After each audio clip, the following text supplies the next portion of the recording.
Oke, teman-teman kita lanjutin. Sekarang kita masuk ke materi valuasi saham. Kalau tadi kalian udah ngerti apa sih itu saham, nah sekarang kita masuk kepada materi bagaimana sih cara menilai sebuah saham tersebut. Nah, saham sendiri itu kenapa sih harus dinilai atau harus divaluasi?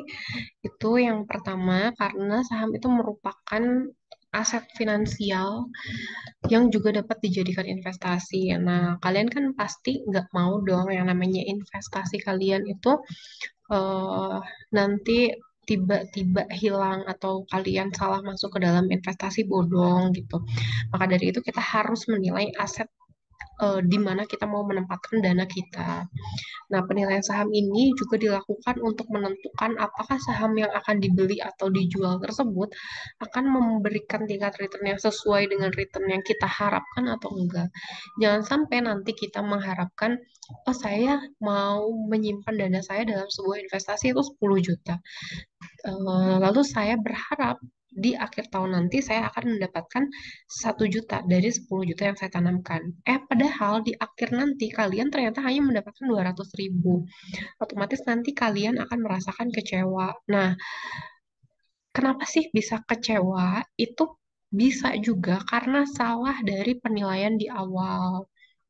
Nah, ketika kita menilai secara konkret, maka kita dapat menentukan atau dapat menyesuaikan apakah investasi ini sesuai dengan yang kita harapkan atau jangan-jangan harapan kita yang terlalu tinggi.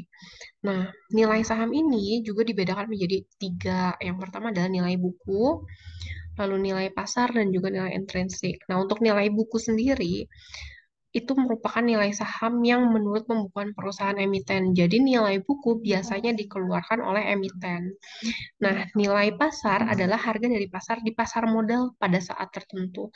Jadi yang namanya harga pasar itu lebih berfluktuatif dibandingkan dengan nilai buku karena yang namanya nilai buku itu menurut pembukuan emiten. Yang namanya pembukuan emiten pasti dilakukannya per periode. Biasanya itu ada paling cepat adalah per triwulan. Jadi per 3 bulan sekali itu bisa, sorry, iya per 3 bulan sekali itu berarti bisa berubah nilai bukunya. Nah, kalau nilai pasar itu bahkan bisa berubahnya per detik, tergantung sebesar apa penjualan dan pembelian dan volume pergerakan pada pasar saham tersebut. Nah, sedangkan nilai intrinsik dari sebuah saham ini merupakan nilai yang seharusnya dari suatu saham atau bisa disebut juga dengan nilai fundamental. Nah, jadi biasanya para investor tersebut selalu mencari yang namanya nilai ini intrinsik. Mereka itu selalu mencari nilai-nilai saham yang tidak diketahui oleh publik. Nah, nanti akan saya ceritakan nih kenapa sih bisa seperti itu. Nah, dari pemahaman dari tiga konsep yang tadi saya sebutkan, itu berguna untuk dapat mengetahui saham mana sih yang sebetulnya dia itu terus tumbuh, dan saham mana sih yang tergolong masih murah dan layak untuk dibeli atau layak untuk kita tanamkan investasi. Nah, nilai saham sendiri itu tadi masalah book value itu ditunjukkan dari BVPS atau book value per share. Nah, ini merupakan nilai bersih atau net asset dari perusahaan yang dimiliki eh, setiap lembar sahamnya. Yang namanya juga book value per share. Berarti per lembar sahamnya, book value-nya itu nilai bukunya itu berapa. Bagaimana cara menghitungnya? Sebetulnya ini kalian sudah menghitungnya kemarin sebelum UTS, kalian sudah belajar. Jadi dengan cara total ekuitas lalu dibagi dengan jumlah saham yang beredar. Lalu yang kedua itu ada nilai pasar. Nah, nilai pasar ini bergantung kepada kondisi di bursa saham pada saat tertentu dan ini akan sangat ditentukan oleh supply and demand dari si aset tertentu tersebut. Lalu nilai intrinsik itu adalah nilai yang sebenarnya. Nah, biasanya nilai intrinsik ini selalu dicari oleh investor untuk dapat tadi memutuskan strategi investasinya seperti apa. Jadi ketika nilai pasar itu lebih besar daripada nilai intrinsiknya, ini berarti saham tersebut overvalue atau terlalu mahal. Maka kita harus menjual atau keputusan yang terbaik adalah kita menjual saham tersebut. Tapi ketika nilai pasar dibandingkan dengan intrinsiknya itu lebih kecil, berarti nih saham tersebut merupakan saham yang tergolong under value. Maka dari situ keputusan yang seharusnya kita ambil adalah membeli si saham tersebut. Bayangkan ketika di pasar si saham tersebut, saham A kita katakan itu nilainya 10.000. Nah, tapi nilai yang sebenarnya si saham ini harusnya cuma laku di 5.000. Nah, berarti sahamnya kemahalan. Tapi sebaliknya, ketika saham tersebut harganya 10.000, tapi kita nilai bahwa ternyata saham ini layaknya dijual itu 15.000, berarti saham ini merupakan saham-saham hidden gem gitu ya kalau bahasa anak-anak sekarang. Jadi layak untuk dibeli. Nah, bagaimana sih penentuan nilai intrinsik saham? Itu ada 3 pendekatan. Yang pertama itu adalah present value, yang kedua adalah price earning ratio, yang kemarin kalian udah lakukan juga. Lalu ada pendekatan-pendekatan lainnya. Nah, untuk pendekatan lainnya mungkin nanti akan dibahas di analisis investasi portofolio. Untuk saat ini kita hanya akan belajar yang present value-nya saja, karena price earning ratio kalian sudah belajar. Nah, untuk present value itu pendekatannya dilakukan untuk bagaimana caranya adalah mempresent value-kan semua aliran kas saham yang diharapkan pada masa yang akan datang dengan tingkat diskonto tertentu. Ini kan yang kalian kemarin ingat ketika kita menilai suatu obligasi, kita narik semua yang akan kita dapatkan pada masa-masa yang akan datang ditarik ke tahun sekarang. Nah, kalau misalkan untuk saham itu juga sama, kita itu menilai di masa yang akan datang kita akan dapat berapa, lalu kita present value kan. Nah, aliran kas yang bisa dipakai dari aliran saham ini merupakan sebuah earning perusahaan atau perusahaan, berupa earning yang akan dibagikan nantinya dalam bentuk dividen. Kalau misalkan tadi dari segi obligasi itu ada yang namanya kupon kemarin, kalau misalkan dari segi saham itu dinamakan dengan dividen.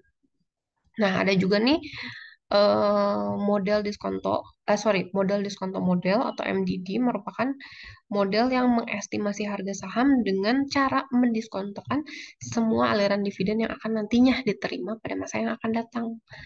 Nah, gimana sih caranya nilai saham? Jadi tadi ada beda-beda. Yang pertama adalah saham preferen. Saham preferen ini kan tadi dibayarkannya itu sebesar persentase tertentu dividennya. Jadi kita misalkan katakan mempunyai saham yang satu lembarnya per lembar saham itu adalah Rp1.000. Nah, dia itu akan membagikan sebesar Rp10 per lembar saham.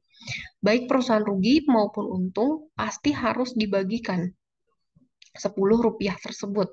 Persentasenya jelas dan pasti gitu. Nah, saham preferen ini tidak memiliki batas umur atau itu perpetuity. Jadi terus-terusan akan dapat si Rp10 ini. Cara penilaiannya adalah nilai saham preferen sama dengan dividen dibagi dengan tingkat returnnya. Maka dapatlah hasilnya seperti ini. Sebentar. Nah, tadi kan value-nya gimana cara dapatkannya, yaitu adalah harga sahamnya itu 1.500 dibagikan dengan tingkat pengembalian yang diinginkan oleh investor, yaitu adalah 14%. Maka didapatkanlah hasilnya 10.714. Ini adalah value dari si saham tersebut. Nah, ini contoh yang kedua bisa dilihat. Kalau yang di sini yang ditanyakannya adalah value-nya. Kalau yang di sini yang ditanyakan adalah tingkat pengembalian yang diinginkannya itu berapa sih gitu. Nah, berarti tinggal dibalikin aja. Kalau KP itu berarti yang di atasnya itu adalah dividennya dibagi dengan si value-nya. Kalau value-nya sudah diketahui. Nah, ini untuk penilaian saham biasa, keuntungannya itu sulit diprediksi, dan return saham merupakan gabungan dari antara capital gain dan juga dividen. Kalau yang tadi kan tidak ada capital gain, lalu dividen juga tidak selalu sama setiap periodenya, karena tadi kan urutannya di paling akhir, di mana ada sisanya berapa baru dibagikan ke bentuk dividen. Nah, kalau untuk dividen discount model ini, cara perhitungannya adalah one by one. Jadi per tahun, ini adalah dividen tahun ke satu maksudnya, ditambah satu plus K. K itu tadi adalah yang diharapkan pada tahun ke satu berarti dipangkatkan satu. Lalu pada tahun kedua pangkatkan dua. Pokoknya terus sampai pangkat N. Mereka memegang si dividen tersebut sampai tahun keberapa. Nah, contoh perhitungannya ada di sini. Diramalkan bahwa PT ABC akan memberikan dividen sebesar 300, 325, dan 350 untuk 3 tahun yang akan datang. Pada akhir tahun ketiga, PT ABC menjual dengan saham dengan harga 9.000. Nah, berapakah harga saham tersebut apabila return yang diketahuinya adalah 12%? Maka 300 dari yang ini tahun pertama dibagi dengan 1 plus 0,12% dari sini. Dan selanjutnya, maka dijumlahkan setelah itu, maka didapatkan hasilnya yaitu 7.500.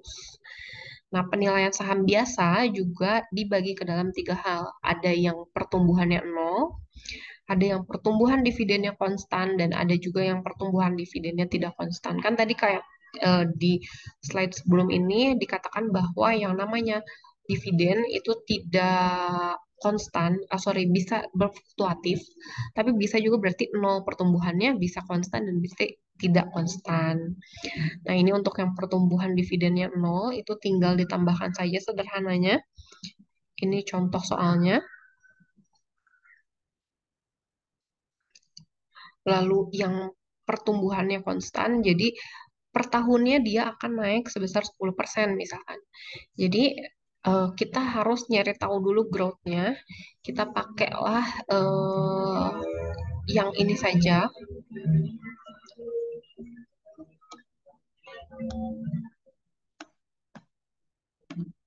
Nah, maka didapatkan hasilnya seperti ini untuk contoh soal yang ini. Nah, ini untuk yang pertumbuhan dividen tidak konstan.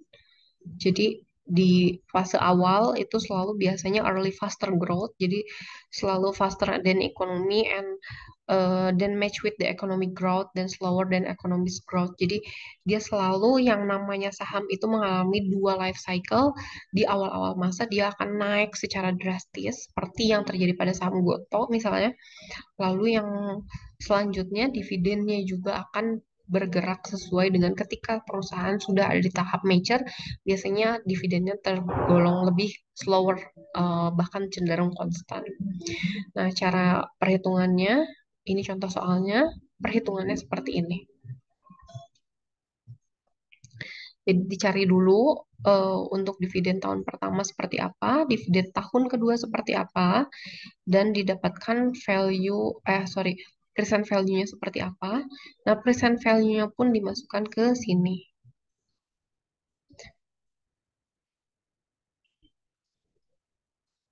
Oke, sekian untuk materi hari ini. Eh, untuk ada pertanyaan, silahkan tanyakan di kolom komentar. Insya Allah akan saya balas. Terima kasih semuanya atas perhatian dan juga waktunya. Wassalamualaikum warahmatullahi wabarakatuh.